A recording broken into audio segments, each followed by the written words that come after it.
અમદાવાદમાં પ્લેન ક્રેશમાં 242 મુસાફરોની સાથે ગુજરાતના પૂર્વ સીએમ વિજય રૂપાણીનું નિધન. નમસ્કાર, સ્વાગત છે આપનું આરબી ન્યૂઝના ટોપ સમાચારમાં. હું અશ્વિન રાઠોડ. અમદાવાદમાં પ્લેન ક્રેશમાં તમામ 242 મુસાફરોના નિધન. ગુજરાતના પૂર્વ સીએમ વિજય રૂપાણીનું પણ પ્લેન ક્રેશમાં નિધન. પ્લેન પડ્યું તે સ્થળે 50 થી 60 ઇન્ટર્ન ડોક્ટરો પણ મૃત્યુ પામ્યાની સંભાવના. અમેરિકામાં ઓરેગોન જંગલમાં ભયંકર આગ, લોકોને તાત્કાલિક સ્થળ છોડવા આદેશ.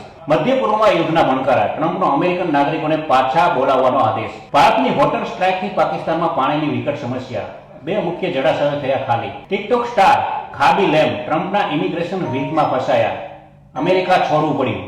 રોકાણકારોને 2700 કરોડની છેતરપિંડીના કેસમાં ઈડીના રાજસ્થાન અને ગુજરાતમાં દરોડા. છેલ્લા દાયકા દરમિયાન ભારતીય રાષ્ટ્રીય ધોરીમાર્ગ નેટવર્કની લંબાઈ વધીને 1,46,204 કિલોમીટર થઈ. કેનેડામાં ભારત વિરોધી ષડયંત્ર રચતા આઈએસઆઈ અને ખાલિસ્તાની 9 લોકોની ધરપકડ. ભારત વિરોધી પ્રવૃત્તિઓ માટે ભંડોળ પૂરું પાડવા ડ્રગ્સ રેકેટ ચલાવતા હતા. ભારતીય મૂળના ડોક્ટર શ્રીનિવાસ મુક્કામાલા અમેરિકન મેડિકલ એસોસિએશનના પ્રમુખ તરીકે ચૂંટાયા.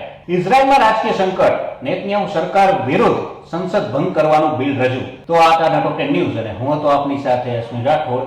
જય હિન્દ, જય ભારત.